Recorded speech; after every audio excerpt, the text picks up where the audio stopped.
Então vamos ler Êxodo capítulo 20.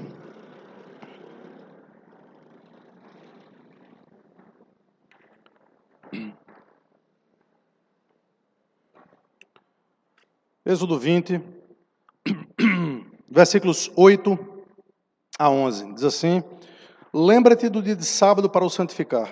6 dias trabalharás e farás toda a tua obra.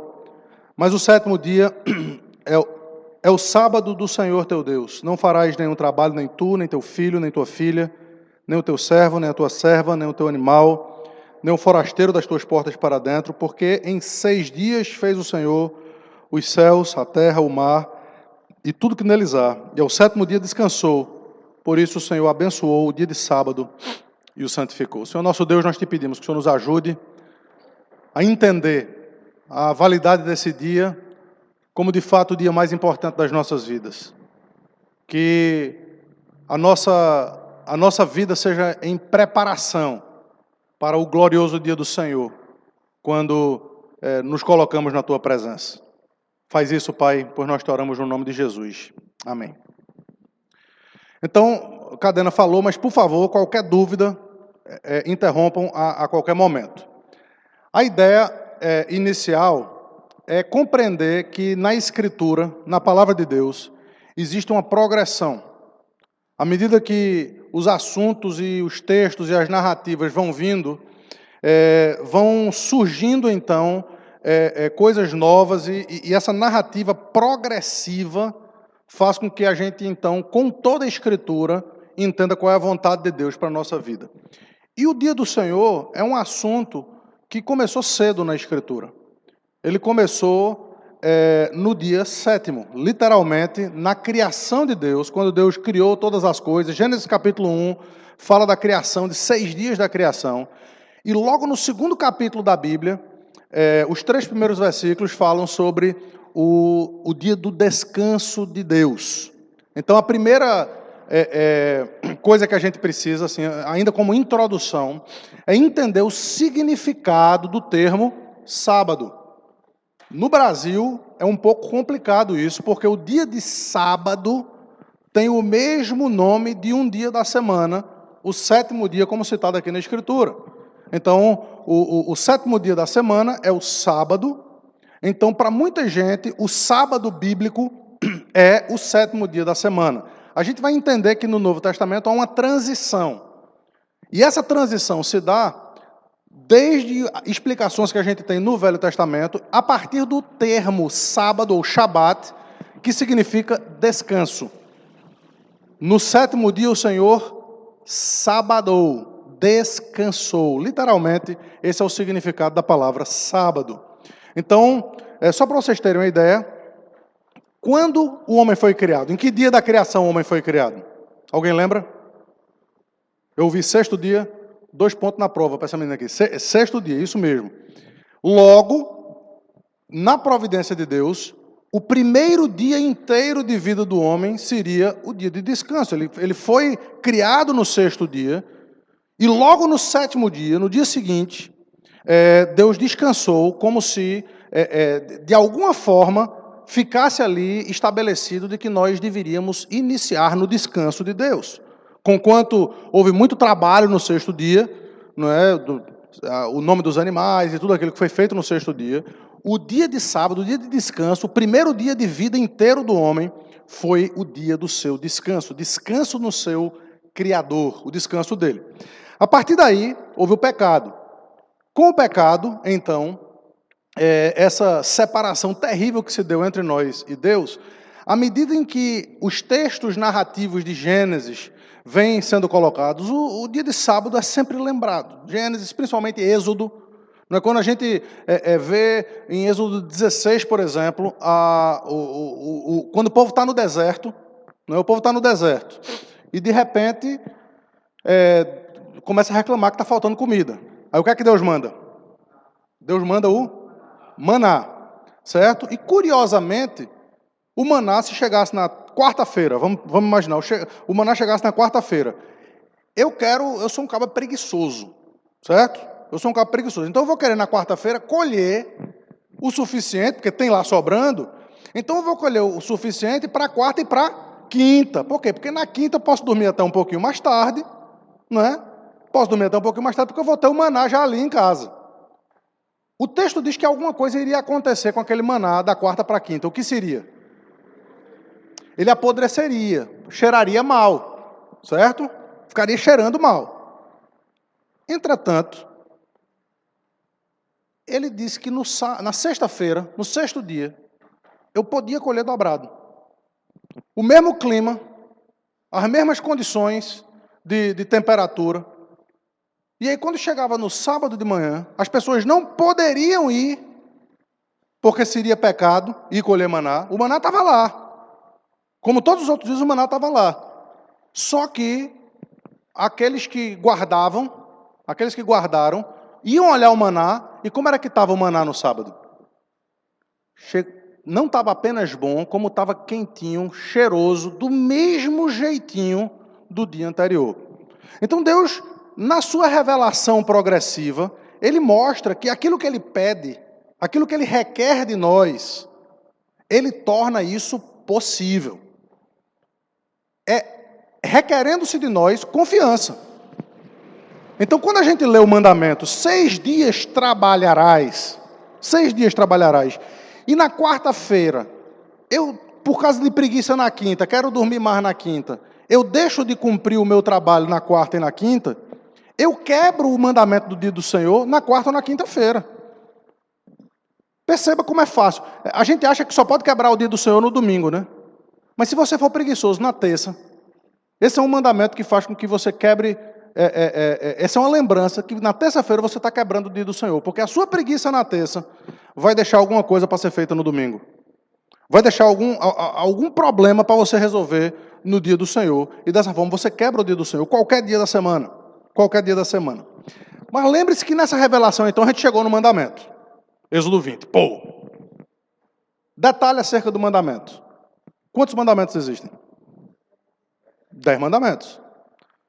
Essa ideia de que o sábado é uma lei cerimonial, de que o sábado não é que foi cumprido em Cristo, quebra o decálogo. Em vez de decálogo, para muita gente, é um eneálogo, né? Eneálogo, 9 não é assim? É eneálogo. Por quê? Porque são 9 mandamentos. Esse aqui não dá, porque esse aqui mexe demais na nossa zona de conforto. Não é? Mexe demais na nossa zona de conforto. Veja, os mandamentos são 10. E progressivamente, lembrem da progressão da Escritura, aqui em Êxodo capítulo 20, ele trouxe para nós uma razão. Qual foi a razão desse mandamento? Ele está ligando esse mandamento a quê? Criação. Certo? Porque em 6 dias fez o Senhor, etc, etc, etc. Os mandamentos, entre Êxodo 20 e Deuteronômio, o dia de sábado é lembrado várias vezes, etc e tal. Mas quando chega em Deuteronômio 5, Moisés, então, antes de morrer, e antes de entrar, preste atenção, na terra prometida, o local onde, teoricamente, seria o sábado, o descanso do povo de Deus, tipológico, a gente vai entender isso em Hebreus, tá certo? Olhando lá para frente, entrar na terra prometida seria entrar no descanso de Deus, no sábado de Deus. Ele repete os 10 mandamentos em Deuteronômio capítulo 5. Só que ele faz uma pequena mudança, que vai nos ajudar teologicamente a entender Hebreus capítulo 4. Então vamos lá. Qual é a mudança do mandamento em Deuteronômio capítulo 5? Além da primeira palavra, guarda o dia de sábado, versículo 12 aí, tá? Guarda o dia de sábado para o santificar, como te ordenou o Senhor teu Deus. 6 dias trabalharás e farás toda a tua obra, mas o 7º dia é o sábado do Senhor teu Deus. Pois nele não farás nenhum trabalho, nem tu, nem teu filho, nem tua filha, nem teu servo, nem tua serva, nem teu boi, nem teu jumento, nem um animal algum, nem o estrangeiro das tuas portas para dentro, para que o teu servo e a tua serva descansem como tu. Até aqui, muito parecido. Entretanto, veja aí o versículo 15. Porque, lá em Êxodo é o quê? Porque em 6 dias fez o Senhor os céus, a terra e o mar e tudo que neles há. Mas aqui, veja aqui o versículo 15. Porque te lembrarás que foste servo na terra do Egito, e que o Senhor teu Deus te tirou dali com mão poderosa e braço estendido, pelo que o Senhor teu Deus te ordenou que guardaste o dia de sábado. Em Êxodo capítulo 20, nós somos lembrados de que guardamos o mandamento do dia do Senhor por causa da criação. Por causa da criação. Agora em Deuteronômio capítulo 5, na véspera de entrar na Terra Prometida, pertinho ali de entrar na Terra Prometida, nós nos lembramos do mesmo mandamento por uma outra razão, a redenção. Nós éramos escravos e fomos libertos. O Senhor de lá nos resgatou com mão poderosa, nos levando então para a Terra Prometida. Portanto, tipologicamente, o mandamento, o quarto mandamento nos lembra a criação, mas em última instância, progressivamente, nos lembra a redenção. Oi. Totalmente. E é exatamente o que Hebreus capítulo 4 vai nos mostrar. Hebreus capítulo 4 vai fazer exatamente essa ponte que o irmão, como é o nome aí Hã? Oreb. Tá certo. Só vou lhe chamar de Oreb agora, meu irmão. Me perdoe a intimidade. Vamos lá para Deuteronômio capítulo, para Hebreus capítulo 4.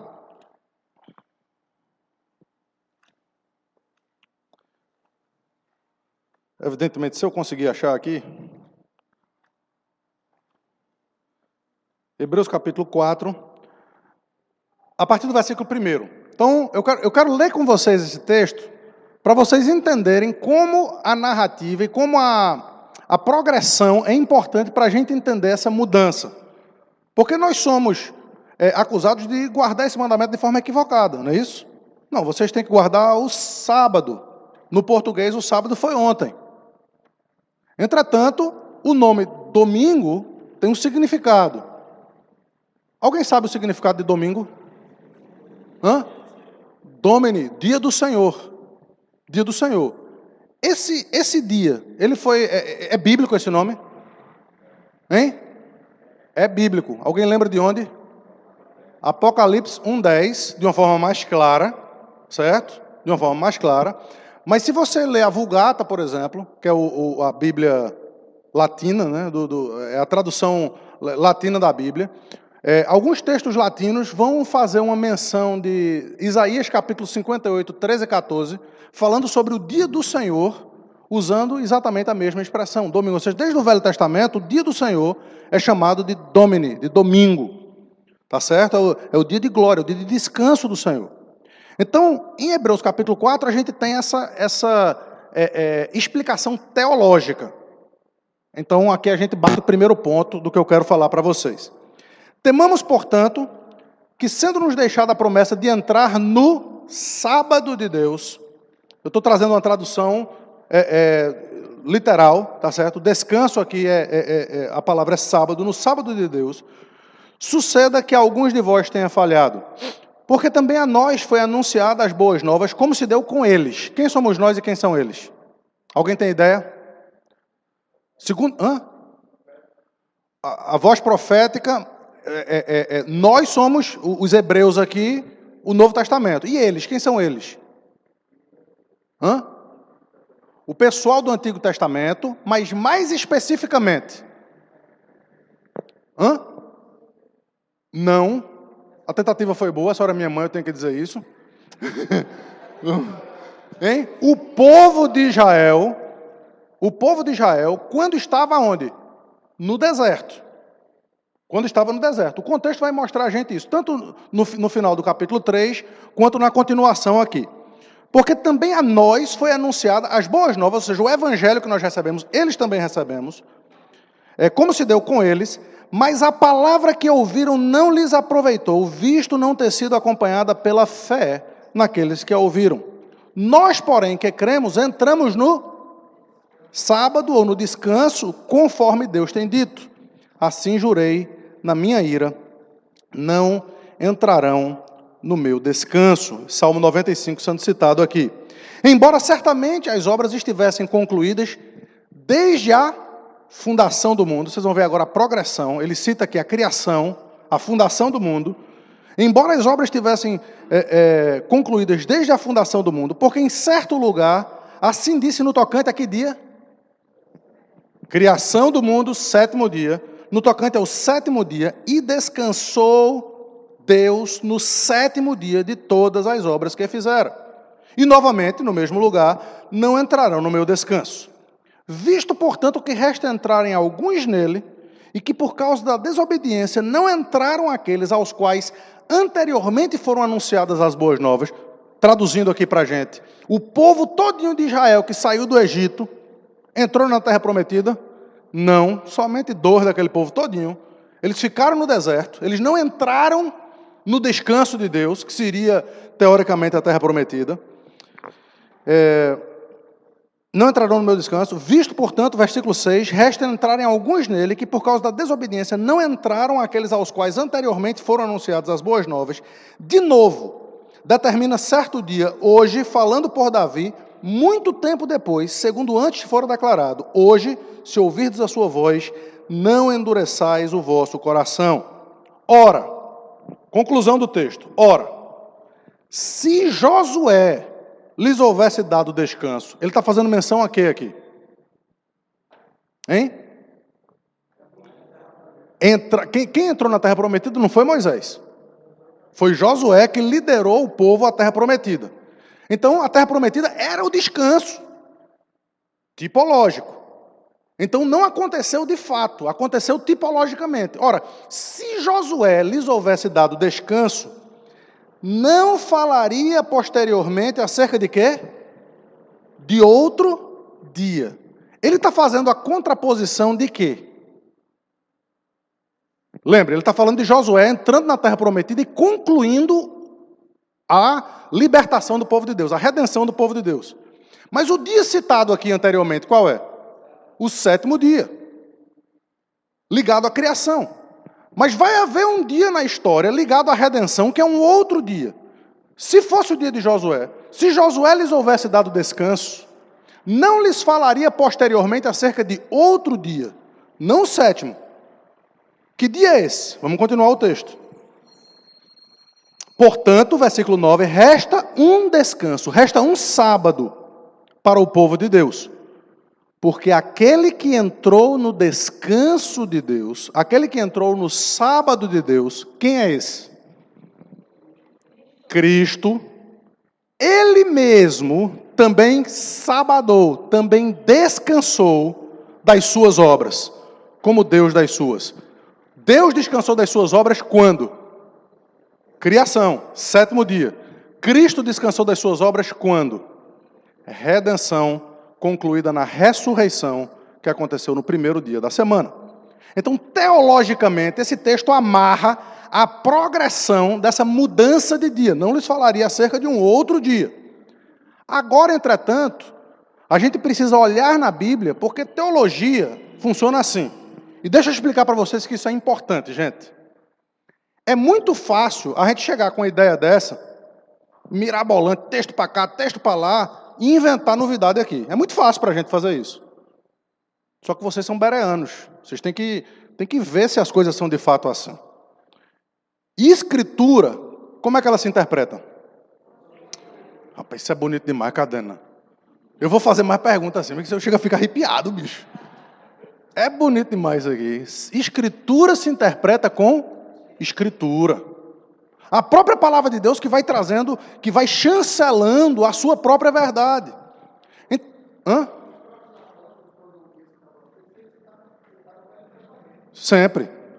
Deixa eu explicar isso aí, Oreb. É simples, veja só. Deixa eu explicar aqui para você. Veja só. A ideia, eu falei isso um dia desse aqui, lá em Brasília.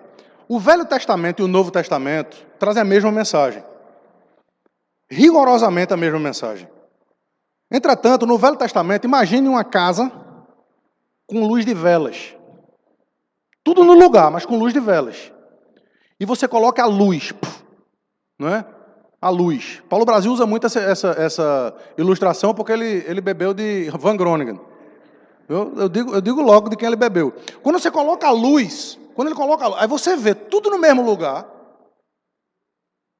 só que mais claro, mais passível de se ver. É isso que está acontecendo aqui. Essa história, essa progressão, ela já estava pré-questionada no Velho Testamento. Mas agora, Hebreus teologicamente deixa claro, mas a história dos apóstolos pós-ressurreição nos mostram que essa teologia está correta. A Bíblia interpreta a Bíblia. Abre em primeiro lugar em João capítulo 20. João capítulo 20. Facilitar a vida de vocês, ó. Hebreus 20, João 20. Êxodo 20, João 20. Vai trazer a resposta. João capítulo 20 começa com a ressurreição de Jesus. E esse texto começa com uma outra ênfase, uma ênfase que até aqui, veja, o Novo Testamento já começou, certo? Já tem aqui 19 capítulos prontos em João, vários textos antes da ressurreição que se fala em todos os outros evangelhos. A Bíblia, o Novo Testamento aqui já começou a ser escrito, mas só a partir daqui que você vê essa ênfase. Como é que começa o capítulo 20? No primeiro dia da semana, há uma especificidade. Aconteceu alguma coisa no primeiro dia da semana. E a partir desse momento, essa expressão no primeiro dia da semana ganha ênfase como nunca houve no Novo Testamento. Jesus aqui já mostrou muita coisa. Sempre que aconteceu alguma coisa no sábado, o termo traz essa lembrança. Não, no sábado, para quê? Para que os fariseus fossem desmascarados por Jesus em como cumprir o dia de sábado. Daqui a pouco a gente chega nas questões práticas, tá? Eu sei que é onde o bicho pega nas questões práticas, mas a gente chega lá. Mas antes disso, perceba, no primeiro dia da semana foi Maria Madalena ao sepulcro, sendo ainda escuro, e viu que a pedra estava revolvida. Então correu e foi com sua Maria, com João, etc, etc. E nesse mesmo dia que você vai ler, Jesus aparece para os seus discípulos. Antes disso, que dias da semana Jesus aparecia para os seus discípulos? Todos os dias. Ele morava, vivia com eles, andava para cima e para baixo com ele, de primeiro, sétimo, todos os dias Jesus estava lá andando com seus discípulos. A partir da ressurreição, isso continuou assim? Não.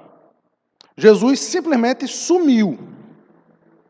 Até que, versículo 19, ao cair da tarde daquele dia, que dia? O primeiro da semana, trancadas as portas, veja que coisa interessante, Jesus não tem mais limite, não tem limite, você pode trancar, ele estava as portas trancadas com medo de quem? Dos judeus.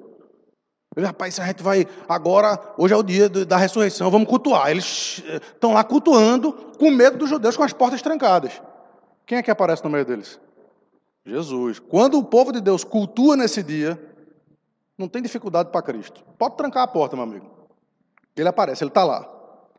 Então ele chegou, certo? Só que nesse dia, teve um crente que faltou o culto. Quem foi? Vamos ver? Ao cair da tarde, daquele dia, o primeiro dia da semana, trancadas as portas onde estavam, os discípulos com medo dos judeus, veio Jesus e pôs-se no meio deles, Pai seja convosco. E dizendo isso, mostrou-lhe as mãos e o lado. Alegraram-se, pois, os discípulos ao verem o Senhor. Disse-lhes, pois, Jesus outra vez, Pai seja convosco. Assim como o Pai me enviou, eu também vos envio. Etc. Versículo 24. Ora, Tomé, um dos 12, chamado Dídimo, não estava com eles quando veio Jesus. Disse-lhes então os outros discípulos, vimos o Senhor. Mas ele respondeu, se eu não vi o sinal nas suas mãos dos cravos, e ali não puser o dedo, e não puser a mão do seu lado, de modo nenhum acreditarei. Então, o que foi que não ir para o culto gerou? Incredulidade. Por quê? Porque é no culto, na reunião dos discípulos, na reunião dos santos, onde Cristo aparece. Não ir para o culto gera incredulidade. A fé vem pelo ouvir a palavra de Deus. Por isso que é importante nós entendermos isso. Quando é agora que novamente Jesus vai aparecer? Veja o versículo 26. Passados quantos dias? 8 dias. Que dia seria agora? Não, o primeiro dia da semana, o domingo. Agora deixa eu explicar para vocês essa expressão, 8 dias, tá? A gente, no Nordeste, é mais fácil do que o pessoal do Sul, porque a gente usa a expressão, não, a gente se vê quando? De hoje a 8. Não é? De hoje a 8 a gente se vê. O pessoal do Sul não entende isso, a gente tem que explicar um negocinho pro pessoal do Sul. Não entende esse negócio. De hoje a 8, vindo exatamente dessa ideia hebraica. Explicada, sabe quando? Na crucificação de Cristo. Quanto tempo Jesus passou morto? Não, 3 dias. Não foram 3 dias de treino, foram 3 dias. Certo? Jesus morreu que dia? Sexta de manhã ou de noite? De noite. Certo? Ele, meio-dia ali na sexta-feira, ele ainda estava na cruz e tal. Finalzinho da tarde, crepúsculo, ele pá, morre. Por aí, no meio da tarde. Quando é que ele ressuscita? De manhãzinha do domingo. Então, sexta, ele passou o sábado morto, certo? E ressuscitou no domingo. Nas minhas contas, isso dá perto de 1 dia e meio. Certo? Mas teologicamente, pela compreensão hebraica, são 3 dias. Por quê? Porque eles contam a sexta, o sábado e o domingo. Oi? Há controvérsias. Então, há controvérsias em tudo. Certo? Mas o fato é que, biblicamente, historicamente, é isso que a gente entende. Certo? Que ele morreu na sexta-feira. E, oi?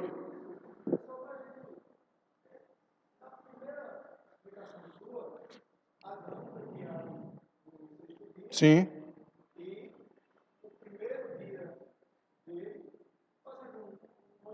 O primeiro dia, eu fiz questão de dizer, o primeiro dia completo dele. Isso.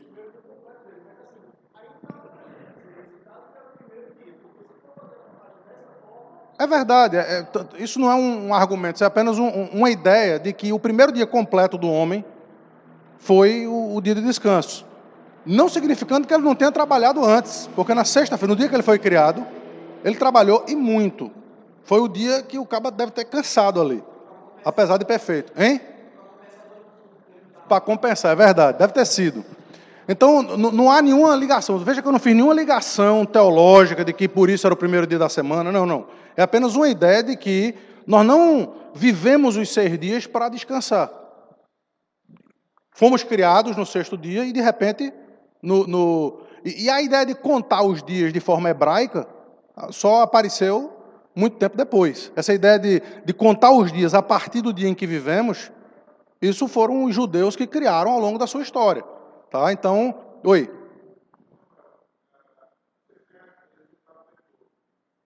Tá errado, inclusive, isso. Hã?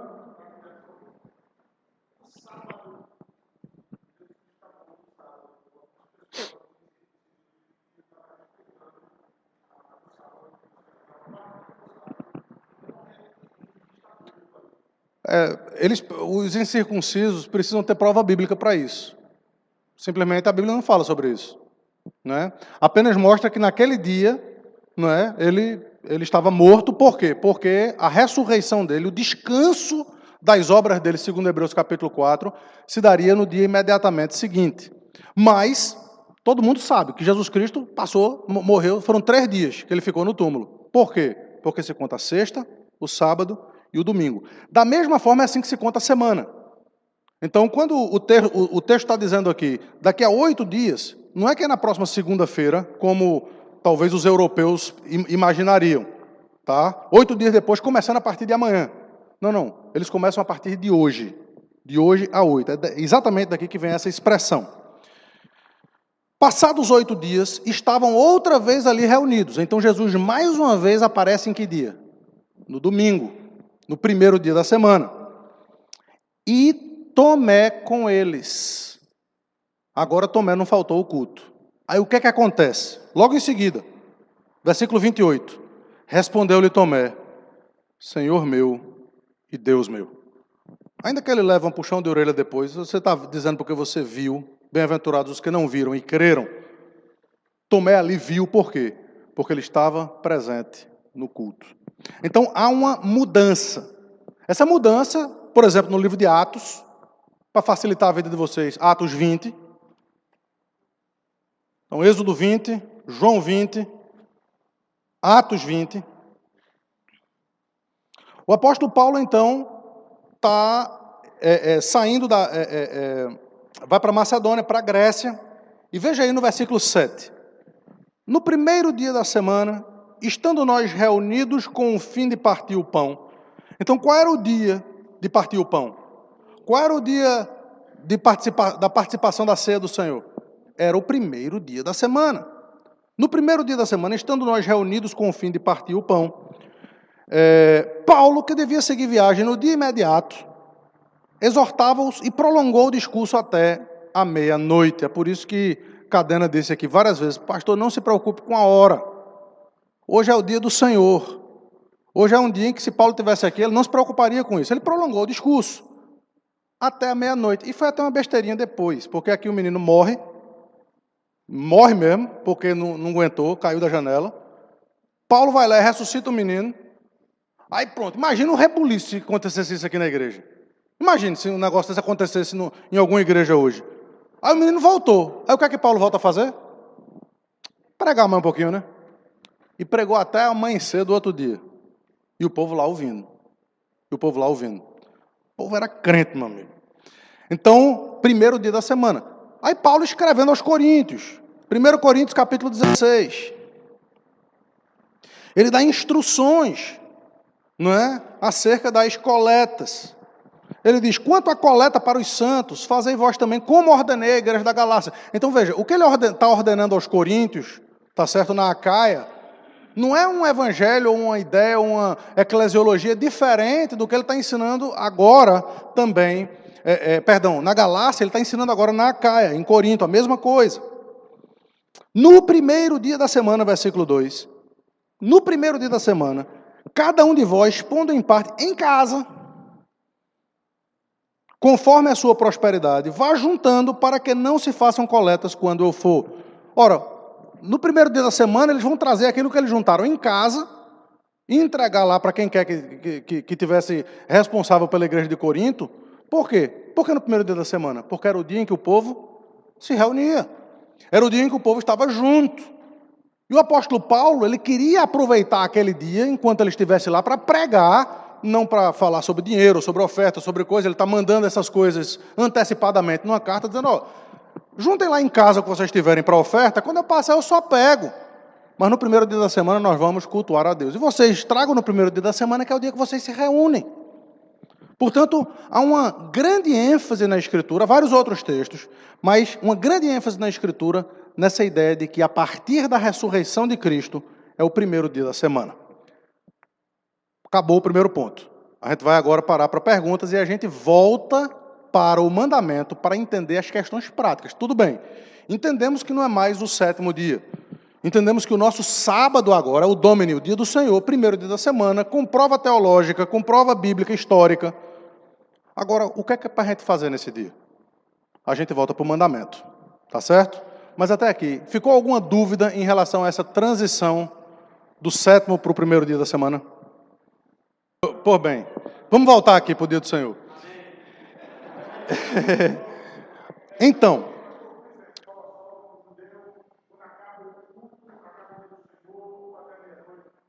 ok. Eu disse que ia até meio-dia, não foi? Não, vamos lá. Mas vamos tentar ser objetivo aqui. Vamos voltar para o mandamento. Vamos voltar para Êxodo capítulo 20. Por quê? Porque os mandamentos, eles são objetivos. Eles trazem um aspecto positivo. A interpretação bíblica em seguida deles trazem um aspecto positivo e um aspecto negativo. Não é? Alguns exemplos aqui. Não matarás. Todo mundo sabe que Jesus interpretou de forma correta: não matarás. Se eu matei alguém, eu descumpri esse mandamento, a não ser que tenha sido em legítima defesa, guerra, etc, etc, e eu posso matar e não quebrar o mandamento. Mas se eu falar mal de alguém por trás, pelas costas, não é? Eu quebrei esse mandamento também, porque eu matei na minha mente. Jesus diz: se você tratar mal seu irmão, como é que ele diz? Odiar seu irmão ou chamá-lo de tolo, você, da mesma forma, a interpretação do não matarás é que você, por causa disso, merece o inferno de fogo. não adulterarás. Se você olhar com intenção impura para uma mulher, você já adulterou com ela. Então, a interpretação dos mandamentos, elas são muito mais objetivas e claras para que a gente viva de forma santa. A mesma coisa em relação ao dia do Senhor. Então, uma coisa eu já falei por antecipação, que a gente pode todos os dias quebrar esse mandamento. Não apenas no dia do Senhor, mas a gente pode quebrar todos os dias. Porque como é que ele começa? Lembra-te do dia de sábado para o santificar. O que significa santificar? Colocar à parte. Então, a primeira coisa que a gente precisa entender é que piedosamente, e eu vou colocar piedosamente entre aspas aqui, algumas pessoas, quando a gente fala no dia do Senhor, dizem assim: não, pastor, dia do Senhor são todos os dias. Se você quiser guardar só um, que seja só um. Mas para mim, porque eu sou mais crente, eu sou mais santa, todos os dias são dias do Senhor. Veja, você não pode ser mais santo do que aquilo que Deus exigiu de você. Deus exigiu de você um dia que fosse diferente dos outros. Porque seria impossível para você viver dessa forma os 7 dias, senão você ia morrer de fome. Você tem que trabalhar. Você tem que ter lazer, você tem que se divertir. Tem muitas coisas que você precisa fazer na vida. E Deus lhe dá 6 dias para isso. Seus. 6 dias trabalharás e farás toda a tua obra. Mas o 7º dia é sábado e descanso do Senhor. Então, as expressões que a gente vê sobre o dia do Senhor: é o dia do meu descanso. Errado. É o dia de descanso do Senhor. É o nosso descanso espiritual nele. Tem nada a ver com passar o dia dormindo. Domingo é o dia da família. É o dia que a gente reúne com a família. Não está errado. Domingo é o dia do Senhor, não é o dia da família. Se a família se reunir porque é crente, está junta, não é, e vai ter comunhão nele, glória a Deus por isso. Mas esse dia é um dia separado de tudo e de todos para que seja dele do jeito que ele quer, absolutamente do jeito que ele quer e não do nosso jeito. É por isso que quando Isaías vai falar sobre o dia do Senhor, ele fala nessas formas, dizendo, a gente não vai ler os 2 versículos. O 2º versículo a gente vai ler daqui a pouco. Mas deixa aqui em Êxodo 20. Vá para Isaías 58.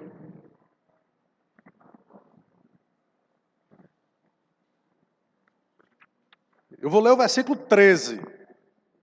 Guarde a sua curiosidade para não ler o 14 agora. Exerça domínio próprio. Não leia o 14 agora, vamos ler o 13. Que diz assim: se desviares o pé de profanar o sábado, o descanso, e de cuidar de quê? Dos teus próprios interesses no meu santo dia. Veja, não é seu, é dele. Deus está dizendo, no meu santo dia.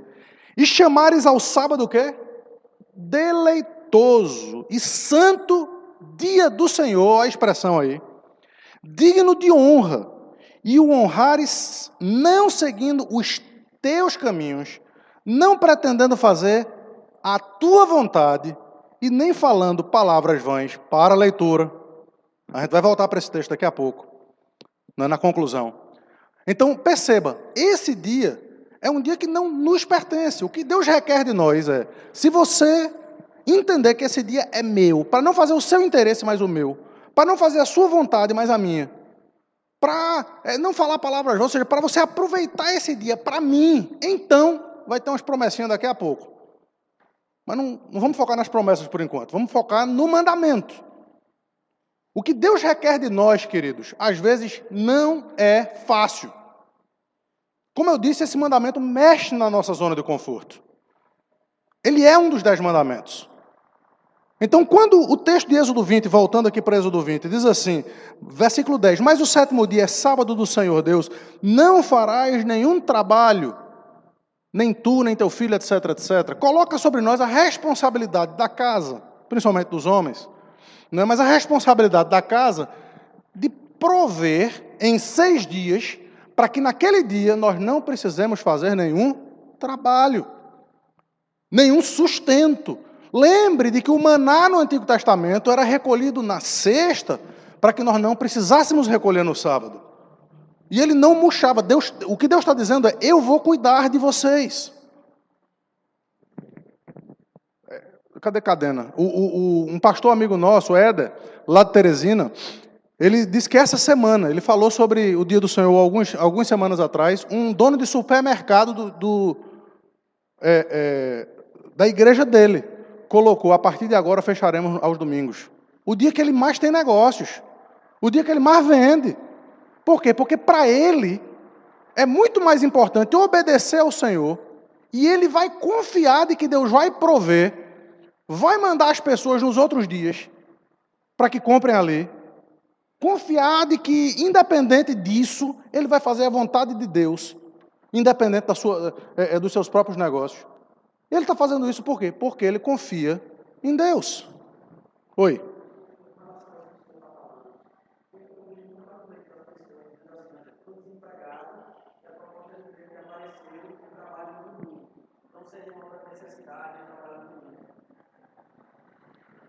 Uhum. Ok.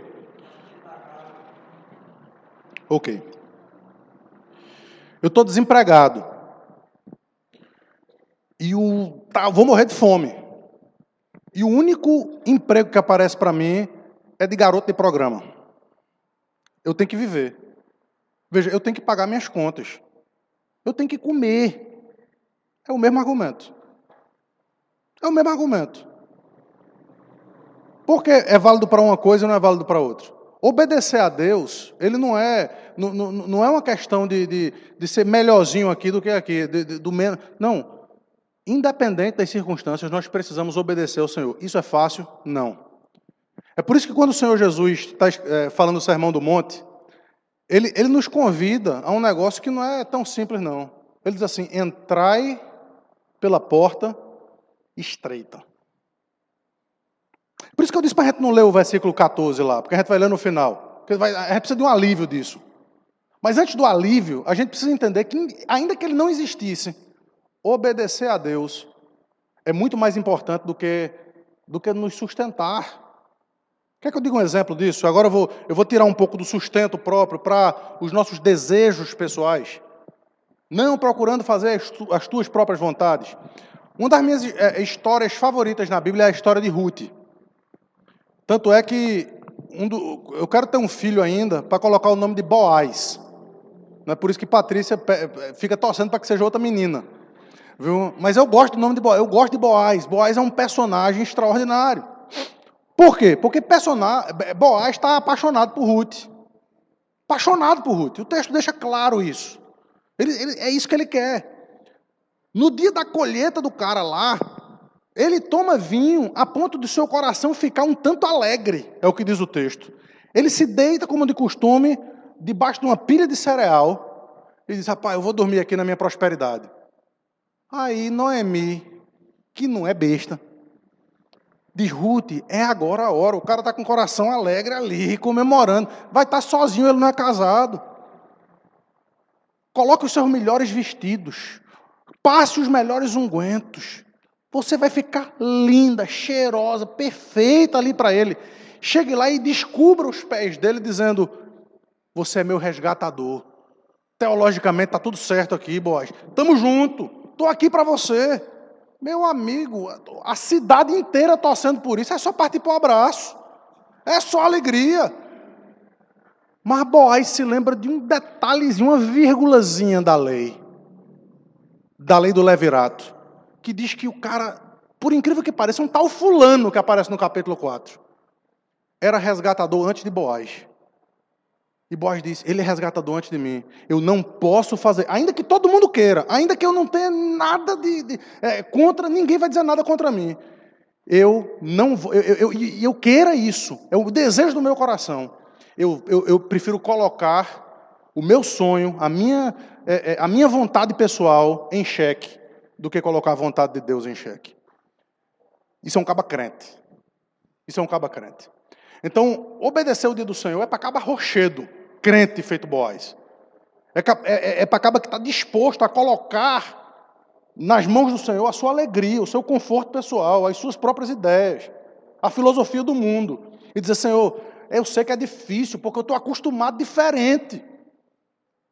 Estou acostumado diferente. O Senhor é bonzinho, o senhor vai me perdoar por isso. Mas e aí começa a afrouxar no dia do Senhor.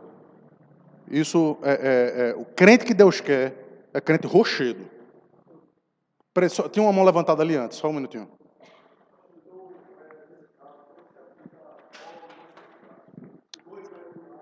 A gente chega lá. A gente chega lá. Eu vou chegar lá. Segura essa aí rapidinho. Diga aí.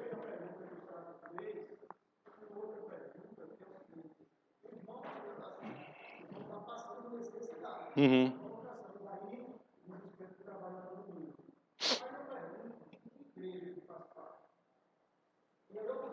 Boa pergunta.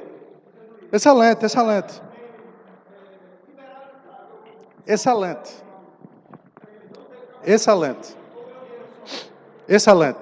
Excelente argumento. Diga lá.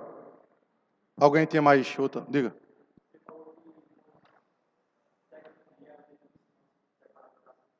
Isso. Trabalharás. Uhum. Show de bola, rapaz. A gente, é fantástico isso aí. Porque na nossa legislação, a gente ganha um dia. Porque o texto não diz só para trabalhar, não. Trabalhe e faça toda a sua obra. Você tem muita coisa que você precisa fazer, não ligado diretamente àqueles dias de trabalho. Você tem o seu carro para lavar, você tem suas compras para fazer, você tem sua praia para ir, você tem muita coisa que você pode fazer. E você ganha um dia, que é o sábado, que é o sexto dia da semana, o sétimo dia da semana, para você fazer essas coisas, para que no dia do Senhor tudo esteja desembaraçado, para que você possa então só fazer a vontade dele. Não farás obra nenhuma. 6 dias trabalharás e farás toda a tua obra. Às vezes tem alguma coisa para estudar, alguma coisa específica que precisa terminar. Use esse dia diligentemente, para que no domingo você esteja completamente livre.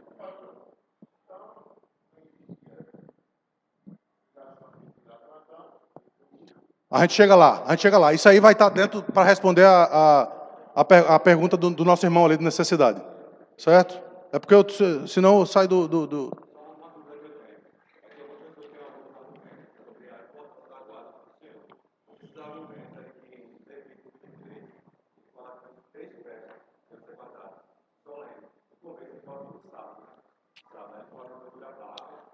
Não, ok.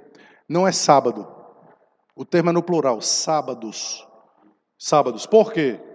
Porque era uma festa chamada Festa dos Tabernáculos, que tinha esse nome.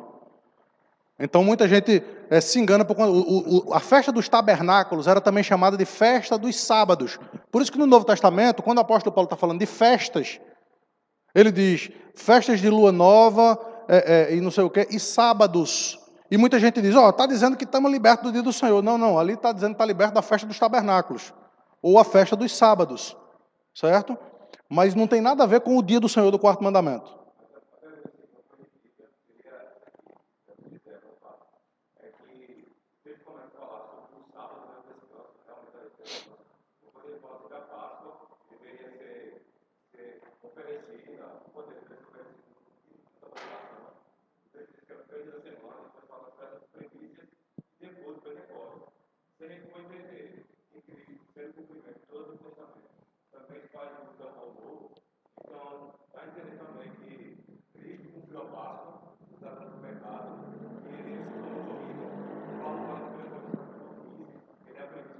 Uhum.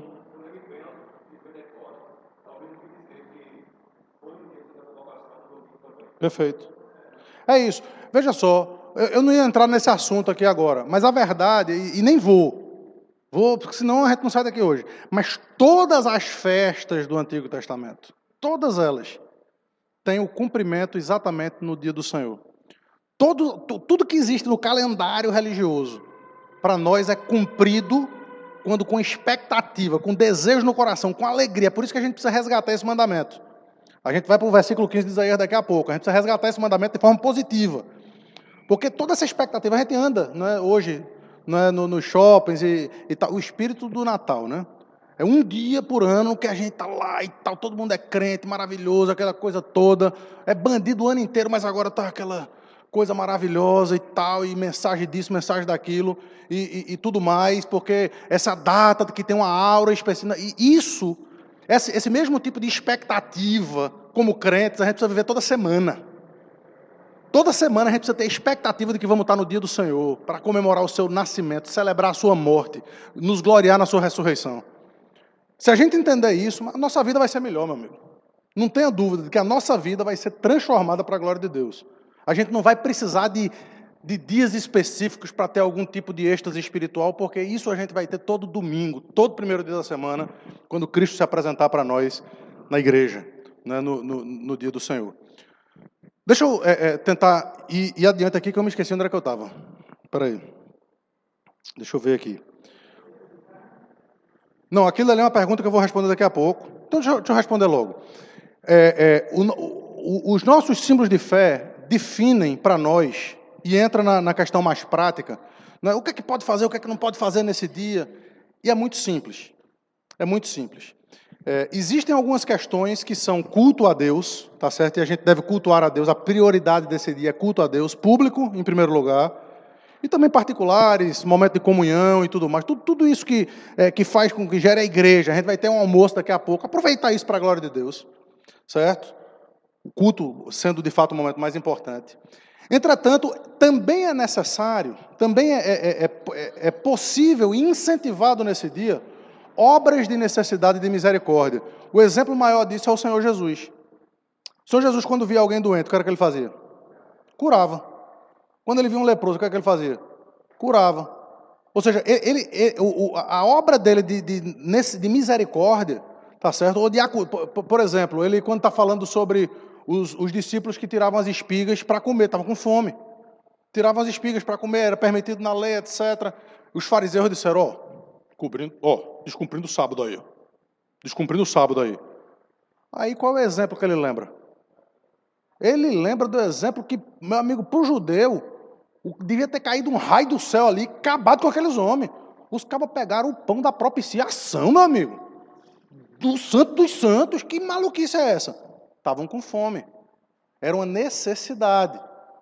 Essa necessidade, essa obra de necessidade, não é você ir trabalhar e quebrar o dia do Senhor. Mas nosso irmão aqui já respondeu. A igreja, Deus criou em Atos capítulo 6, uma instituição para a igreja, para que esses problemas sejam resolvidos. Sabe como é que funciona nas igrejas reformadas? Na que eu faço parte, por exemplo. Se você perder seu emprego, e você tiver uma necessidade, não tenho mais o que comer. Não tenho mais o que comer. E agora, o que é que eu faço? Você chega para a igreja, seu nome vai ser preservado, a sua identidade vai ser preservada, e os diáconos da igreja vão não apenas suprir as suas necessidades físicas, tá certo? Vão lhe ajudar nas suas finanças e vão lhe ajudar a procurar um emprego. Vão estar cumprindo, suprindo a sua necessidade, as obras de necessidade vão estar sendo feitas nesse dia, sem que você precise trabalhar. Se você chegar para a junta diaconal, rapaz, eu arrumei um trabalho no shopping, eu vou ter que trabalhar de domingo a domingo, Deus me abençoou. Aí os diáconos vão dizer, meu filho, segura a onda aí, a gente vai continuar, a gente vai arrumar outro emprego para você. A gente vai junto arrumar outro emprego para você. Porque você vai honrar o dia do Senhor. Aí é cristianismo hardcore, certo? Aí é pesado. Aí a gente precisa viver isso. De fato, e aí, plantão, não é?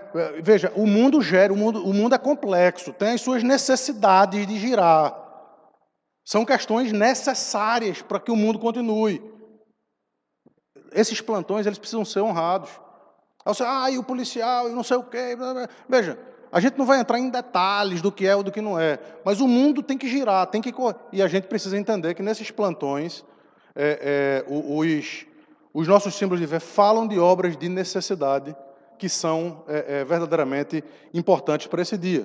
Mas são os detalhes. Qual é o principal? O principal é que dentro das nossas possibilidades, como igreja e como indivíduos, nós devemos fazer com que esse dia esteja totalmente livre, desembaraçado, para que de fato ele sirva para a glória de Deus. Tá certo? E veja que isso é não apenas para nós e para a nossa família, mas para os escravos e para os estrangeiros. Porque muita gente diz, não, eu não trabalho hoje. Mas minha empregada trabalha. Eu não trabalho hoje, mas meu garçom trabalha. Mas meu cozinheiro trabalha. Veja, por que nós somos melhores do que eles? Será que os mandamentos do Senhor são só para nós ou eles vão condenar todo mundo? Eles vão condenar o mundo. E nós não podemos ser cúmplices das obras das trevas.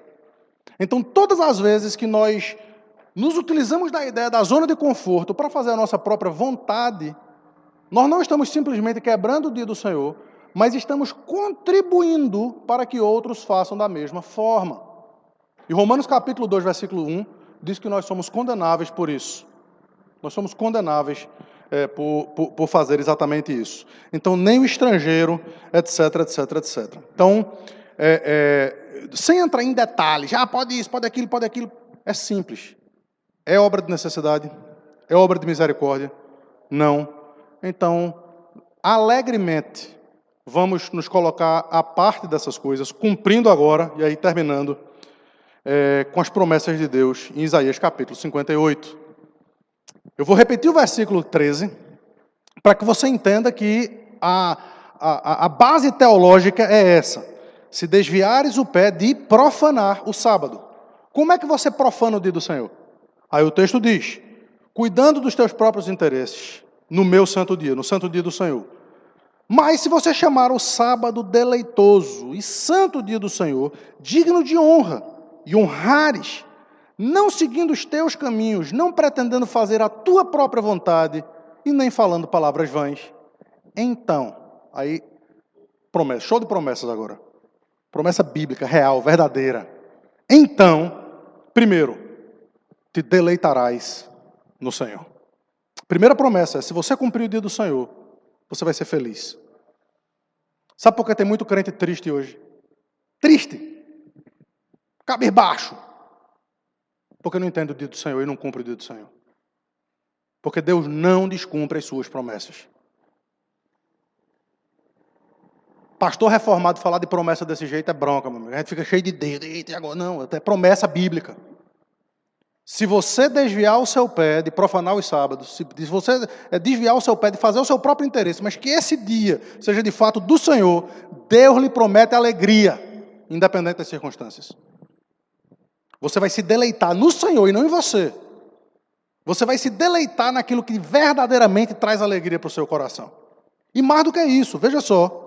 Então te deleitarás no Senhor, eu te farei cavalgar sobre os altos da terra e te sustentarei com a herança de Jacó teu pai. Veja só, não apenas você vai ser feliz, como talvez pela igreja, ou talvez por outras, de outras formas, você vai ser provido. Deus vai providenciar, Jeová Jirê, Deus proverá para aqueles que fazem a sua vontade. Mas eu preciso... Veja, o que você precisa é fazer a vontade de Deus. Buscai, pois, em primeiro lugar, o seu reino e a sua justiça, e as demais coisas vos serão dadas por acréscimo. Esse tipo de confiança inabalável e inequívoca está em falta nos dias de hoje. A gente confia no bolso, a gente confia na proposta de emprego, a gente confia nas circunstâncias, mas nós não confiamos em Deus ao ponto de dizer, não, se isso vai me fazer quebrar o dia do Senhor. Mas vai atrás. Veja, tem gente que é assim, eu vou confiar no dia do Senhor. Arrumei, não, aí eu vou ficar sentado esperando que Deus vai me dar o emprego. Não vou trabalhar no domingo. E aí fica lá sentado a semana todinha. Larga de ser preguiçoso. Vá atrás, batalhe, lute 6 dias e descanse no Senhor. Ele vai prover. Não há possibilidade dele não prover. Por quê? Finalzinho do versículo. Porque a boca do Senhor o disse. Quem está dizendo isso não é a igreja presbiteriana, não é o pastor Samuel, não são os símbolos de fé do Westminster. Quem está dizendo isso é a boca do Senhor. O que resta a mim e a vocês é confiar nele. E não confiar nas circunstâncias, e não confiar no nosso conforto, e não confiar no nosso próprio prazer. Tá bom? Tentei ser rápido, que horas são aí?